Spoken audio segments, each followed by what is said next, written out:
गालियों और तालियों से कुछ नहीं होने वाला। तमन्ना हो तो रास्ते निकल आते हैं, तमन्ना नहीं हो तो बहाने बन जाते हैं। ये शब्द मेरे नहीं, कांशीराम के। आभासी दुनिया के मेरे दोस्तों, रतनलाल बोल रहा हूं। काम की बात लाल की क्लास में आपका स्वागत है और पेश है अंबेडकर नामा का यह स्पेशल सीरीज कांशीनामा। चलिए लिए चलता हूं बनारस। 1980 के दशक में 1980 में दिल्ली में राष्ट्रीय बामसेफ की राष्ट्रीय मीटिंग हुई थी। उसके निर्णय के अनुसार विभिन्न क्षेत्रों में क्षेत्रीय मीटिंग भी होनी थी और इसी के कड़ी में 5 अक्टूबर 1980 को टाउन हॉल के मैदान में, बनारस के टाउन हॉल के मैदान में आखिरी मीटिंग हुई थी। इस मीटिंग की अध्यक्षता सुरजन राम ने की और उद्घाटन एसडी चौरसिया साहब, जो कि भूतपूर्व सांसद राज्यसभा थे, इन्होंने की। इसके बाद कांशीराम जी का भाषण हुआ। उन्होंने कहा अपने भाषण में, क्षेत्रीय सम्मेलन की व्याख्या करते हुए बताया कि हम क्षेत्रीय सम्मेलन का आयोजन ऐसे स्थान पर करते हैं जहां की इकाई सक्रिय होती है, जहां की यूनिट सक्रिय होती है, जिसमें हम अपने पिछले साल की लेखा जोखा का समालोचनात्मक क्रिटिकल एनालिसिस विवरण प्रस्तुत करते हैं तथा वर्ष के कार्यों का निर्धारण करते हैं। परंतु यहां इस आयोजन इससे भिन्न है। यहां अभी बहुत कुछ करना बाकी है। फिर भी पूर्वी क्षेत्र में बामसेफ के प्रचार प्रसार की दृष्टि से इसका महत्व कम नहीं आंका जा सकता। आजकल भी हजारों संगठन हैं, उस समय भी हजारों संगठन थे। तो बाढ़ की तरह उगते हुए संगठन के बारे में उन्होंने कहा कि कुछ समाज सेवी अपने स्वार्थ सिद्धि के लिए संगठन बनाते हैं। उन्हें स्वयं यह भी यकीन नहीं रहता कि इससे कुछ होने वाला है। छोटे छोटे नन्हे मुन्ने बच्चों की गाजर की सीटी बनाते हैं, बच्चों की तरह गाजर की सीटी बनाते हैं। वह बजी तो बजी, नहीं तो खा जाते हैं। यही हाल संगठनों एवं संगठन निर्माताओं का होता है।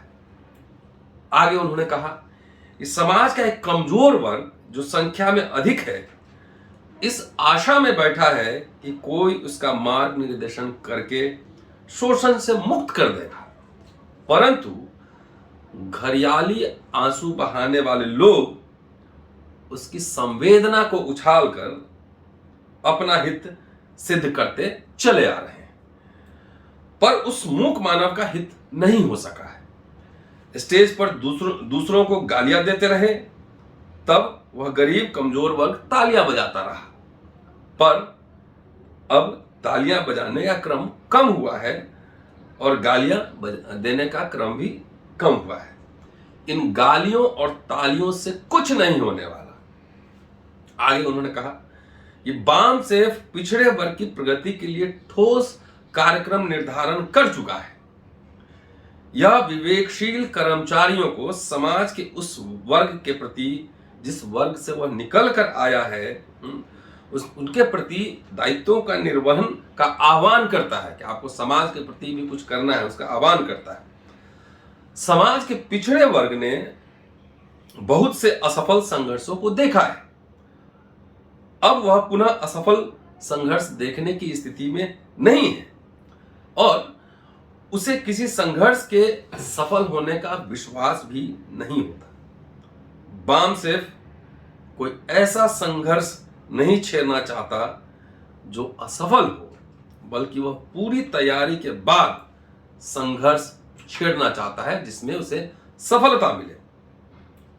बामसेफ कर्मचारियों की समस्याओं का ही समाधान करने का साधन नहीं है, अपितु पिछड़े वर्ग के ऋण उतारने का संकल्प है। समाज में हजारों संगठन हैं, परंतु उनकी कोई जड़ नहीं है। यही कारण है कि हवा के हल्के से झोंके से ये धाराशाही हो जाते हैं। इस वर्ग के समाज का पढ़ा लिखा नौकरी पेशा में चला जाता है, जो नियमों से बंधे होने के कारण अवध होकर उसके लिए कुछ करने की दिशा में पंगु हो जाता है और वह वर्ग दुनिया की होड़ के साथ दौड़ना तो दूर रहा, पीछे ही चला जाता है। वाम सिर्फ पिछड़े वर्ग के समाज के इस क्रीम को संगठित एवं संयोजित करके समाज के पुनरुत्थान के लिए प्रयत्नशील है। आगे कहते हैं कि तमन्ना हो तो रास्ते निकल आते हैं, तमन्ना नहीं हो तो बहाने बन जाते हैं। अब समय बहाना बनाने का नहीं है, रास्ता निकालने का है। वाम सिर्फ कहता नहीं, वह किया करता है और जो कहेगा वो करेगा। ये बात थी बनारस के सभा में, वॉल्यूम 1 पेज नंबर 65-66 आप देख सकते हैं। शुक्रिया। Keep watching and sharing Ambedkarnama. Thank you. जय भीम। फिर मुलाकात।